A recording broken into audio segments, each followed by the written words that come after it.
내 삶의 철학, 내 삶의 반올림, 크리에이티브샵 고유경입니다. 당신은 분노로부터 얼마나 자유롭나요? 행복한 삶을 만드는 분노 조절법, 욱하는 성질 죽이기입니다.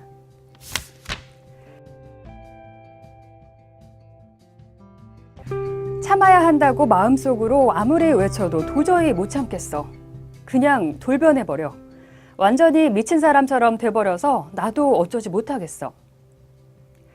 상사의 지시에 욱하고 분노해버려 경비원에 의해 사무실 밖으로 끌려 나온 것은 물론 그날로 해고된 한 남자가 울면서 한 탄식입니다.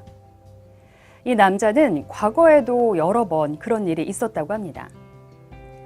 어떤 여자는 남자친구가 조금이라도 거리감을 두려는 기색을 보이면 공황 상태에 빠져 온몸을 부들부들 떨다가 심지어는 남자친구에게 총을 겨누기도 했다고 합니다.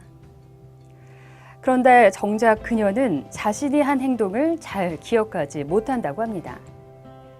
이 두 사례는 주체할 수 없는 분노와 더불어 부분적으로 혹은 완전히 인지력, 자의식, 행동 조절 능력을 상실한 폭발적 분노의 전형적 모습입니다.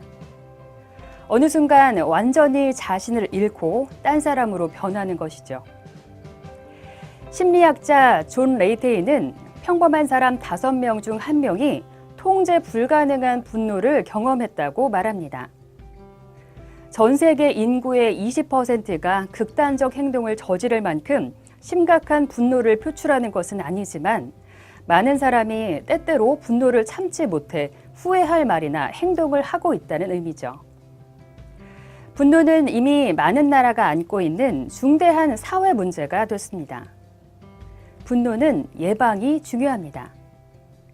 정신건강 상담사이며 중독치료 전문가인 로널드 포터 에프론 박사는 저서 욱하는 성질 죽이기에서 6가지 서로 다른 분노 유형을 설명합니다. 그리고 각 유형의 분노를 다스리는 방법을 제시합니다. 그는 욱하는 성질은 통제할 수 있다는 사실과 이런 습관을 버리면 완전히 새로운 삶을 살 수 있다는 것을 강조합니다.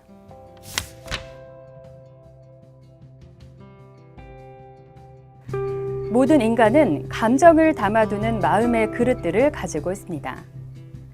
그중 화를 담아두는 그릇은 풍선과 같다고 할 수 있습니다. 그래서 화가 나면 풍선이 서서히 팽창하죠. 화를 내다가도 마음을 다스려 참게 되면 부풀었던 풍선은 다시 수축하게 됩니다. 팽창과 수축을 적절히 조절해 풍선이 터지지 않게 하는 것이 보통 사람들이 감정을 조절하는 방식입니다. 문제는 팽창만 있고 수축이 없는 경우입니다. 끝도 없이 부풀어 오르는 풍선은 없습니다. 화를 계속 불어넣으면 풍선은 결국 터지고 맙니다. 풍선이 터지는 이유는 과도한 분노 때문입니다. 과도한 분노는 여러 가지 부정적인 변화를 촉발하는 감정적 과부하 상태를 의미합니다. 분노는 평상시에 화를 통제하기 위해 사용하는 도구들을 활용할 수 없을 때 흔히 발생합니다. 대화도 통하지 않고 설득해도 소용이 없고 운동해도 풀리지 않을 때 화를 담아놓는 감정 풍선이 한계치를 넘어 폭발한 것이 분노의 감정입니다. 분노는 이성적 인식의 상실, 정상적인 자기 인식의 상실, 행동 통제력의 상실과 함께 자신이 완전히 다른 사람으로 돌변하는 순간을 경험하게 만듭니다.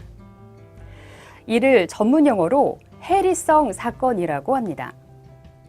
해리성이라는 용어는 맹목적 분노 증상을 나타내는 사람에게만 사용합니다. 맹목적 분노가 위험한 것은 화를 낼 당시의 상황을 전혀 기억하지 못하거나 극히 일부분만 기억하기 때문입니다.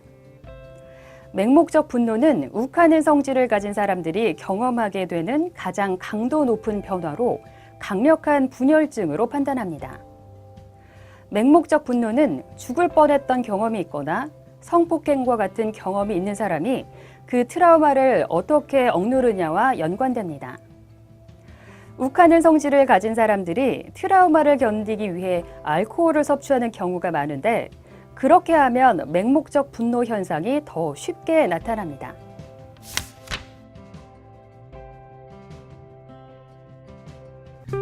총체적 분노는 화 혹은 분노라는 말로 표현할 수 없을 정도로 강력하고 극단적인 상태입니다. 이 같은 분노는 한 사람의 몸과 마음을 총체적으로 바꿔 파괴를 일삼는 위협적 인물로 만들 수 있습니다. 화가 난 사람과는 대화할 수 있습니다. 하지만 총체적 분노를 겪고 있는 사람에게는 말해도 소용이 없습니다. 진정해 라고 말해도 그 말을 너 나를 조종하려고 하는 거지 라고 판단하고 사랑해 라고 말해도 너를 증오해 라는 말로 듣습니다. 다행히 모든 분노가 총체적 분노는 아닙니다. 분노는 진전 속도와 위협의 종류에 따라 6가지로 분류할 수 있습니다. 분노는 진전 속도에 따라 돌발성 분노와 잠재적 분노로 나눕니다. 돌발성 분노는 갑자기 성격이 돌변할 정도로 화가 치밀어 감정이나 생각, 행동을 전혀 통제하지 못하거나 일부밖에 통제하지 못하는 상황입니다. 잠재적 분노는 이성이라는 장막 아래 수년간 용암처럼 이글거리고 숨어 있다가 결국에는 바깥으로 분출하는 분노입니다. 돌발성 분노가 태풍이라면 잠재적 분노는 자신의 길을 가로막는 모든 것을 서서히 태워버리는 숯불과 같습니다. 생존성 분노는 자신의 생명에 위협이 되는 육체적 공격이 있었다는 믿음에 따라 자신을 방어하기 위해 취하는 행동입니다. 체념성 분노는 인생에서 중요한 것들을 스스로 결정할 수 없다는 데 비롯된 깊은 무력감의 표출입니다. 수치심에서 비롯된 분노는 의도했든 의도하지 않았든 자신에게 수치심을 안겨준 사람을 끝장내겠다는 마음입니다. 버림받음에서 비롯된 분노는 누군가 자신을 떠나겠다는 위협에 대한 통제 불능의 항의입니다. 이 4가지 분노는 위협에 따른 분류입니다.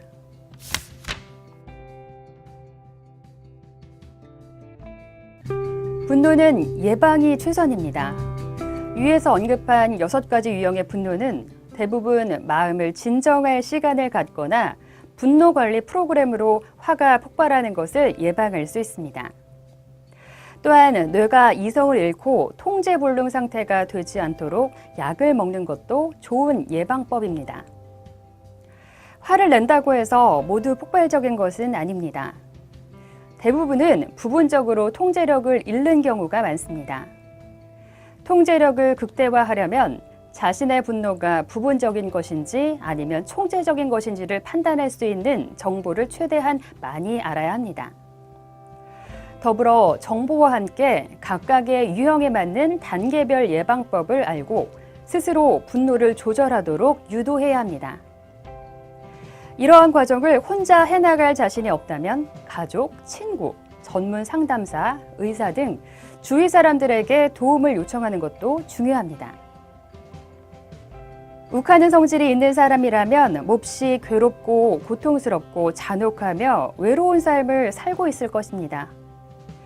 주기적으로 이성을 잃는다는 것은 삶과 자신의 존재 자체를 파괴하는 일입니다. 욱하는 성질은 인간관계의 파괴, 재정적인 압박, 신뢰 상실, 자기 혐오 등 값비싼 대가를 치러야만 합니다. 그렇다면 욱하는 성질은 고칠 수 없는 것일까요? 저자 로널드 포터 에프론 박사는 고칠 수 있다고 확신합니다. 그는 자신의 책에 제시된 단계별 예방법을 실천하는 것도 중요하지만 무엇보다 다시는 분노하지 않겠다는 동기부여와 자신에 대한 믿음이 우선되어야 한다는 것을 강조합니다. 분노를 잘 다스리면 자유로운 삶을 살아갈 수 있습니다.